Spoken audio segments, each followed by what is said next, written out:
Hey, what's up guys, it's me your boy Urban Kasti Kevinish back here with another brand new video and I hope you guys are having a great day. So we are here for the Austin Grand Prix or the US Grand Prix Friday weekend session review. And without any further ado, let's get right into the video guys. So first of all, with my free practice session observations, well, nothing much happened in the free practice session. It was a very typical formal free practice session. Other than the Oscar Piastri incident of him having a moment, there was nothing really special about the free practice session. The other thing that I noticed was the track. Man, it was bouncy and uneven. I mean, what happened to the track? I don't really remember of it being this bad last year. Now moving on to the qualifying session. The Q1 knockouts were both the Williams, Astons and Haas of Nico Hülkenberg.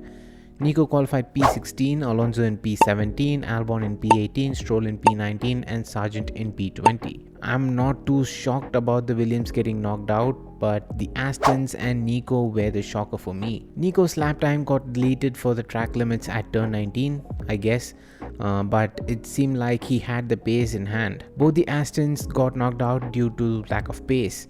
I mean, what an absolute shocker. They are right now worse than what they were this time last year. And the funniest part is that they brought in a slew of upgrades for their car, hoping that it would put them back in the mix of top 5. And Dan Fallows also commented saying that these upgrades would give the team a glimpse of what is to come with the 2024 car. I mean, if this is what is coming for the team next year, I would be worried. I don't know what happened to the Astons, man. I mean, genuinely, they had a fantastic car at the start of the season, and now how could they bring in upgrades that are pulling the car backwards instead of pushing it forward? I hope they could figure out the issue before it's too late. Williams, on the other hand, I didn't expect for them to be at their best considering the characteristics of this track, but I hope next year we could see Williams in the mix of top 10 more consistently throughout the season. So now moving on to Q2. Q2 knockouts were both the Alfa Romeos, both the Alfa Tauris and the Haas of Magnussen. Yuki qualifies P11, Zhou in P12, Bottas in P13, Magnussen in P14 and Ricciardo finally in P15. Daniel's lap time got deleted for track limits, a decent showing from him considering that this is his first race after the injury, and this particularly is not an easy track to make a comeback, so not bad. Bottas and Zhou doing a stellar job for the team with the last couple of races. I mean, I'm glad that it seems like, the Alfa Romeos are finally coming good, as I'm noticing them more and more in the top 13 region, just in the fringes of points or scraping away a couple of points of a race weekend on what is a very tight midfield this season. Yuki, yet again, man, P11.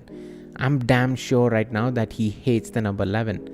But a solid showing from Yuki. Moving on to Q3 now. So the top 10 for the feature race start would be Charles Leclerc on pole position.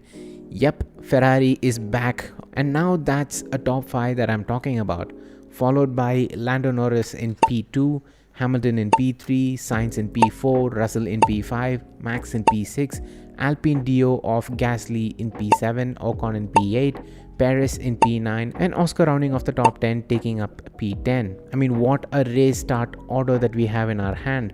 A stellar lap from Charles, a brilliant attempt from Lando to qualify P2 to put him in the mix of scoring maybe another podium to help the team's pursuit to P4 in the constructors. Lewis in P3, a usual performance from Hamilton. I mean, this is what he does. I mean, he pulls out a stellar lap out of the blue. Sainz doing a good job to qualify P4. Each one of the Ferrari is ahead of one of the Mercs, which I hope would help Ferrari to score more points to fight Mercs for P2 in the constructors. Russell in P5. I mean, both Sainz and Russell seemed off pace compared to their teammates this weekend so far. Max making the costly mistake turning into turn 19, unknowingly giving us an entertaining race for us to watch. Qualifies P6.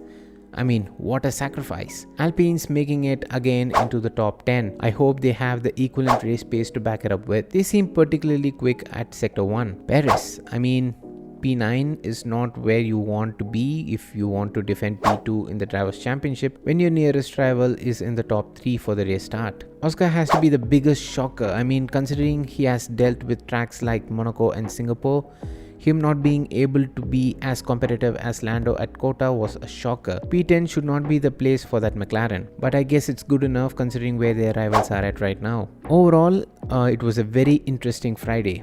I mean, the qualifying session in particular, just like how it was in Qatar, this is building up to be a brilliant race in my head. Max is not too far into the distance like how it has been so far this season. Ferraris, Mercs, McLaren seem like a genuine threat to Red Bull for the race win here. So I expect a box office of a race on Sunday. So yes guys, that would be my thoughts and views on the Friday session of the Austin Grand Prix Sprint weekend. I hope you all enjoyed. If you did, make sure to hit that thumbs up button and don't forget to subscribe to the Cast YouTube channel if you haven't already. Also hit that bell icon and turn on all notifications so you get notified whenever I upload a brand new video. Let me know in the comments on your views and thoughts on the Friday session as well.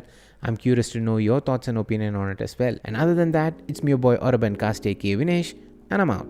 Love you guys, stay safe, peace.